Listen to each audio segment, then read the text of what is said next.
Juan Carlos, ¿cómo estás? Buenos días. Buenos días, Eduardo. Qué gusto estar en tu casa a esta temperatura sin no tener que estar forrado con suéteres y suéteres y suéteres, ¿no? Híjole.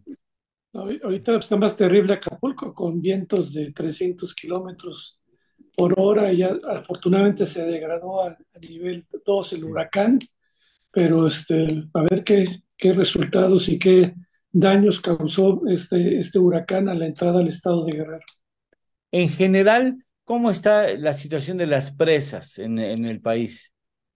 Mira, al último informe que es al 23 de octubre por parte de Conagua, Sí. vemos que las presas agrícolas están al 42.7% y en su conjunto todas las presas que tienen que ver también con el tema del agua en las ciudades están al 47%.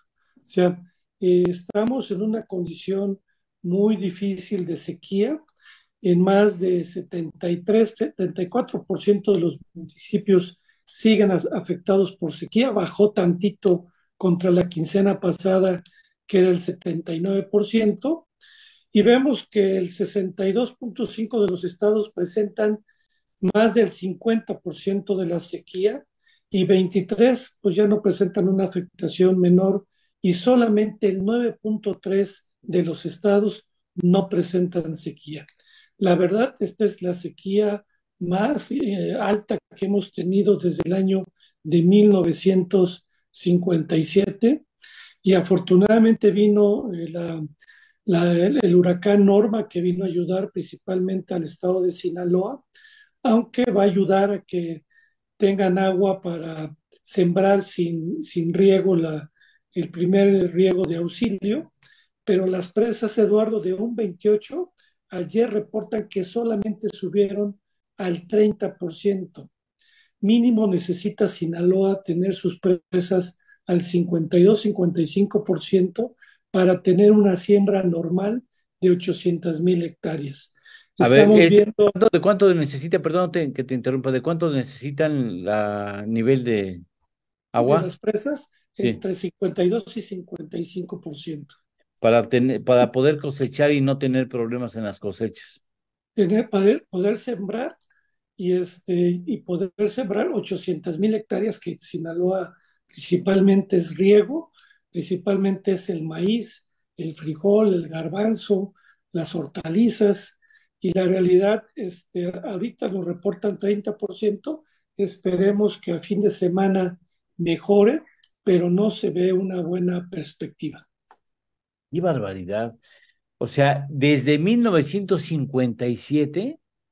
No habíamos tenido una sequía tan tremenda como la que estamos viviendo ahorita. Y vemos, Eduardo, que el gobierno no está tomando medidas porque todos los programas hidroagrícolas de apoyo a los pozos, y no era tanto subsidios, sino también apoyar para poder tecnificar los módulos de riego, poder, para hacer un mejor uso del agua, que no se pierda, en lugar de riego rolado, ya sea lo despresurizado, riego por goteo, porque el gran tema a nivel mundial por el cambio climático va a mm, ser el tema del agua. Tema del agua, qué terrible. Y imagínate, qué se puede hacer? O sea, vamos a suponer que tú fueras el secretario, que fueras llamado por el presidente. Y entonces, eso lo que es una de las, digamos, uno de los privilegios que tiene un presidente en México. Bueno, supongo que en todos lados. A ver, tráiganme al más capaz o tráiganme a los más capaces. Señores, de esto yo no sé. A ver, los escucho. ¿Ya? No sé, ¿no? Te dejas ayudar por la gente que sí sabe. Vamos a suponer que el presidente dijera, a ver, vente Juan Carlos, ¿qué onda? Te he visto en torno al dinero y vente para acá. A ver, ¿qué hago? ¿Qué me recomiendas hacer? ¿Qué debería de hacerse? Pero primeramente se requieren recursos públicos y programas como existían en el pasado, donde el gobierno y los gobiernos de los estados ponían una lana y los productores. En la Secretaría de Agricultura había un programa de tecnificación de riego Ujú. para ir mejorando el mejor uso del agua.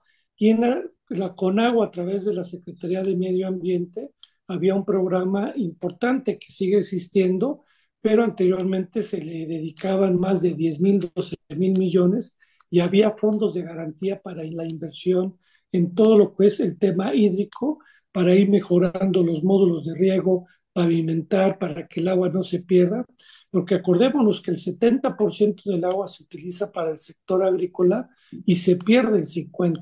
Entonces, ¿qué tenemos que hacer? Obras de infraestructura que mejore el manejo del agua, la conducción del agua, el uso del agua y que también se tenga un pago para ir modernizando.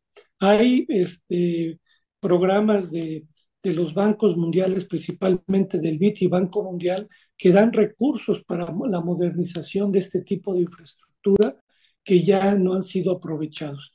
Por eso, en el territorio nacional, solamente el 26% del territorio tiene riego.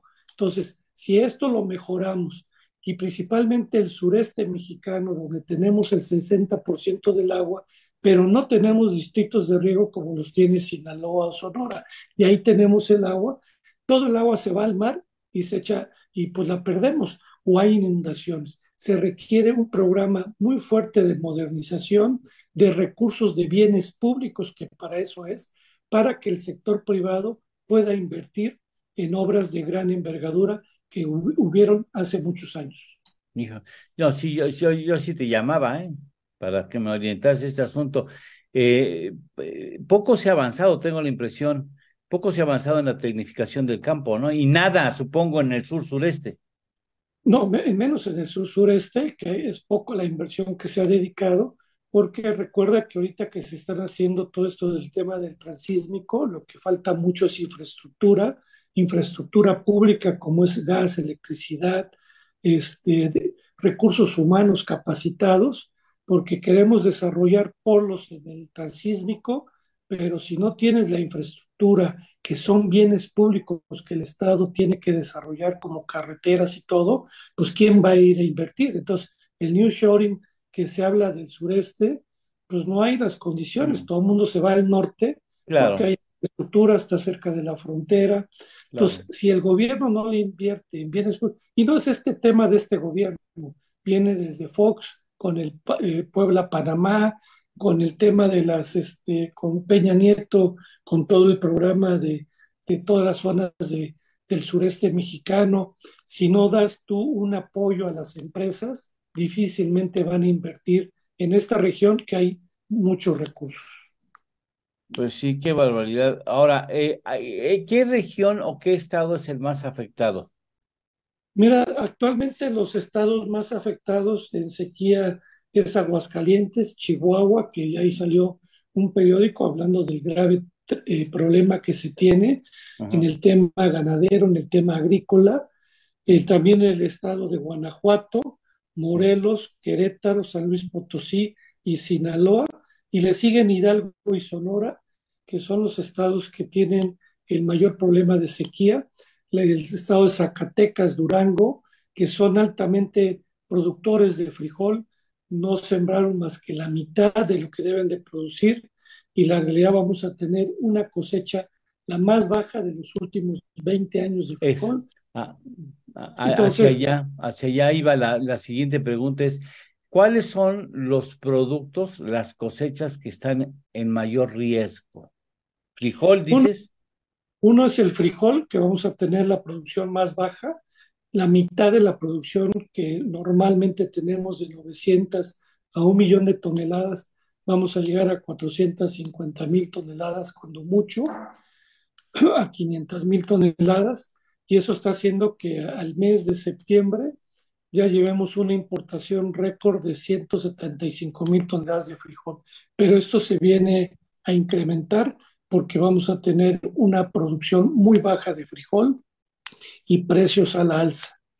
El otro segundo tema, el producto, va a ser el maíz, donde vemos una reducción de las cosechas actuales por falta de lluvia, menores rendimientos, y esto pues está haciendo que estemos importando más maíz.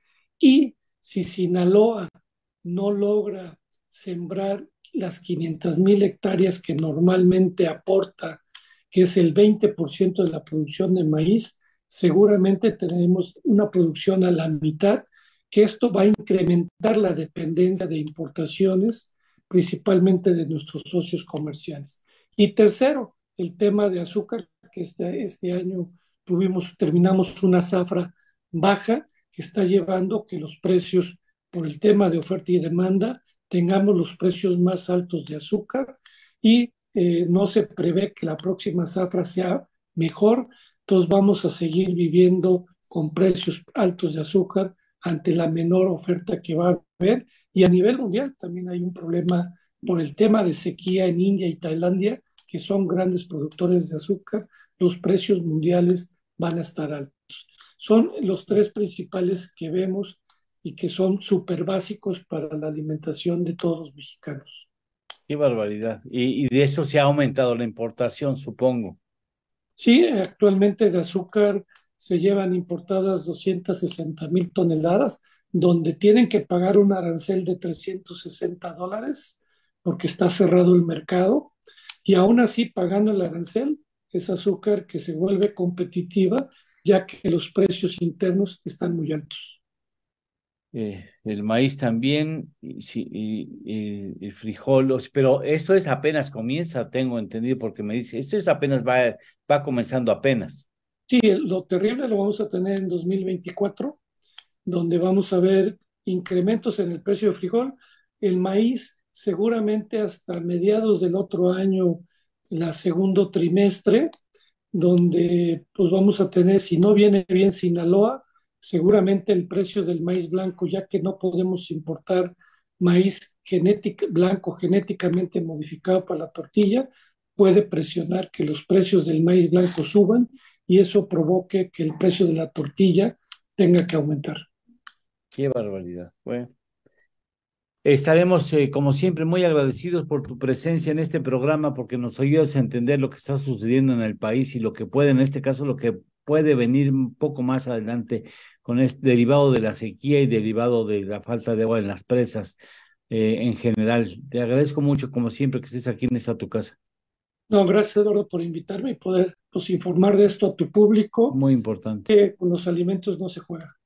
Sí, sí, es una cuestión de estratégica, ¿no? De seguridad nacional, alimento para la población, ¿eh?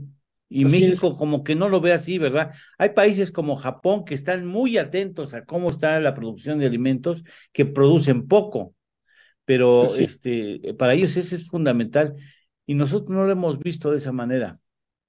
Tenemos que verlo porque es una preocupación y afortunadamente tenemos productores de clase mundial que nos hacen ser el 10º productor del mundo, el 9º exportador, pero como dices tú, Eduardo, poco valorado por mucha gente de la población, porque hablamos de un campo con pobreza, sí, efectivamente ahí tenemos mucha pobreza, el 48% de la pobreza está en las zonas rurales, pero tenemos productores de clase mundial que se la juegan todos los días ante cambios climáticos, sequía, exceso de lluvias, y no valoramos lo que cuesta producir.